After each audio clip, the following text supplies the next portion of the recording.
Hello，大家好，我是山河。上一期我们分享到耶稣陀罗怀孕了，悉达多非常惊喜。净饭王也根据传统对婆罗门们进行布施。悉达多疑惑为什么每次重大场合都需要对婆罗门布施。一位婆罗门说，他们是上主在人间的代表，他们的赐福会让人们不受伤害。结果悉达多却发现这个婆罗门他自己的脚却受了伤。在一番辩论后，悉达多让车尼把这些原本布施给婆罗门的粮食全部搬去给城里的穷人。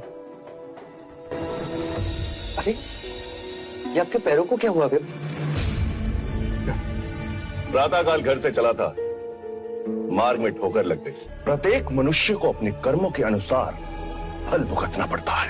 अर्थात कर्म ही अंतिम है। आपके दृष्टिकोण से कर्म ही निर्णायक है। मनुष्य को अपने कर्मों से कोई नहीं बचा सकता। सत्य है। अर्थात आपके आशीर्वाद मिथ्या है विप्र। युवराज! चन्ना, जी युवराज। इन सभी को रथ में रखो।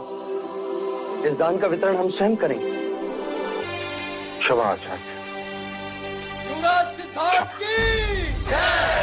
净饭王书信给波斯匿王讨要上次大战的赔款，波斯匿王以全国哀悼先王为借口拒绝。 क्या है तुम्हारी उपस्थिति का कारण? महाराज, शाह के राजा शुद्धोधन का राजदूत आया है, परंतु वो आपके नाम महाराज शुद्धोधन का ये संदेश भी लाया है। क्या लिखा है?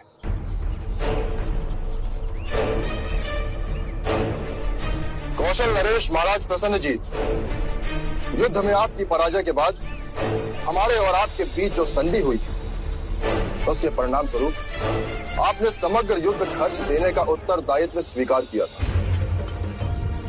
जो शाक्य गणराज्य को शीघ्र ही अपेक्षित है। प्रत्युत्तर की अपेक्षा में मोहर शाक्य गणराज्य शिरोमणि राजा शुद्धोधन। उन्हें प्रत्युत्तर भेज दो बांदुल। इस समय सारा कौशल महाराज महाकौशल की मृत्यु शोक में डूबा है। इस समय हम संधि का उत्तरदायित्व निभाने में असमर्थ हैं। युद्ध खर्च नहीं दे सकते जीवन, पर शीघ्र ही हम संधि के वचनों को पूरा करने का यथार्थ प्रयत्न अवश्य करेंगे। एक और युद्ध भेंट करेंगे। 世家议会上，诸王对当初悉达多放走波斯匿王再次发难，净饭王不惜一切代价维护悉达多。 किंतु आपकी मनमानी के कारण आज सभी शाह के राजाओं के राजकोष समाप्त हो चुके हैं। अब आप ही बताइए महाराज, हम क्या करें? इतना ही नहीं, आपके युवराज सिद्धार्थ हमारे राज्य में आकर हमें अपनी ही प्रजा से कर लेने से रोक रहे हैं। क्यों ना रोको? आप राजा हैं और अपनी ही प्रजा पर अत्याचार कर रहे हैं। वो मेरा राज्य है, मेरा। और आप भी ये भूल रहे हैं कि आपका राज्य शाक्य गणतंत्र का एक हिस्सा है। तो क्या आप मनमानी करोगे? मनमानी तो आपने की थी युवराज, जो उस प्रसन्नजीत के सामने संधि का प्रस्ताव रखा। सत्य ही कहा था किसी ने। आप एक क्षत्रिय की तरह नहीं, एक सन्यासी की तरह सोचते हैं युवराज। राजा तपोधन ये ना भूले कि आप भावी शाक्य सम्राट से बात कर रहे हैं। आपके हम पर थोपे हुए इसी सम्राट की शांति वार्ता के कारण हम जीता हुआ युद्ध हार गए महाराज। राजा तपोधन! मैं राजा तपोधन इस साक्ष्य सभा में युवराज सिद्धार्थ को सावधान करता हूं कि वो मेरे राज्य की सीमाओं का उल्लंघन न करें, मेरे कार्यभार के बीच न आए, अन्यथा इसी घड़ी यहाँ से प्रस्थान करे राजा तपोधन। यदि एक पल भी यहाँ रुके तो मैं भूल जाऊंगा कि ये संघ सभा है।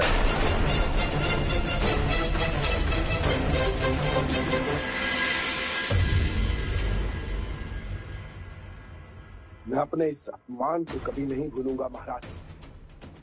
悉达多提出修一条新路与北方通商，绕过波斯匿王的垄断，并可以和另一大国摩羯陀共用这条路。诸王都非常认可，但是无人愿意出使摩羯陀国商议此事。悉达多毫不犹豫地承担下来，并表示会带大家走出困境。 शाक्य सभा यदि अनुमति दे तो एक सुझाव है मेरे पास महाराज। कहो युवराज। क्यों ना हम शाक्य रोहिणी नदी पर एक ऐसा सेतु बनाएं जहां से हम पश्चिम भारतवर्ष से व्यापार कर सकते हैं। परंतु इससे क्या लाभ हो? कौशल के रास्ते जाने की आवश्यकता नहीं पड़ेगी और इस मार्ग का प्रयोग हम मगध को भी करने देंगे। मगध को? जी, ये मार्ग कई योजन छोटा होगा और इस मार्ग से उनके कई दिन बचेंगे। उन्हें समय का लाभ होगा और हमें आर्थिक। वो कैसे? हमारे इस मार्ग का उपयोग करने के प्रतिफल में हम मगध से चूंगी लेंगे, जिससे हमारे राजकोष को आर्थिक लाभ होगा और इस व्यवस्था से एक और अप्रत्यक्ष लाभ होगा महाराज। कैसा लाभ?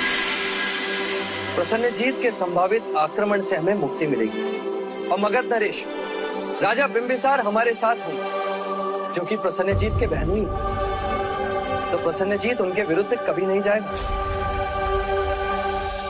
महाराज, युवराज का सुझाव अति प्रशंसनीय है। महाराज, युवराज का यह प्रस्ताव हम सबको मान्य है।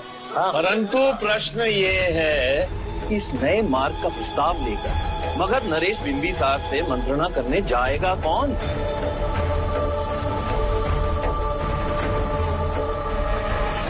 क्योंकि जो भी जाएगा प्रसन्नजीत उसे रोकने का प्रयत्न अवश्य करेगा।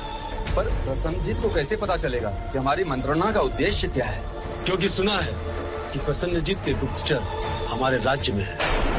तो फिर मगध नरेश महाराज बिंबिसार से मिलने कौन जाएगा? मैं जाऊंगा।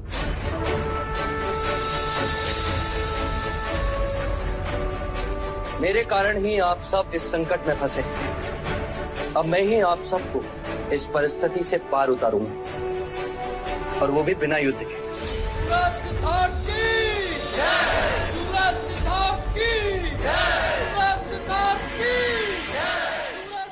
悉达多在途中火遇一位气绝者，被这种一无所有还内心无比快乐的境界吸引。 मैं शाक्य युवराज सिद्धार्थ हूं, आपको अन्न देने आया हूं। आप अपना समय कैसे व्यतीत करते हैं? मन को जीतने का श्रम करता हूँ। ये कैसा कार्य? ये मन ही तो है जो वासना मोह क्रोध में फंस जाता है।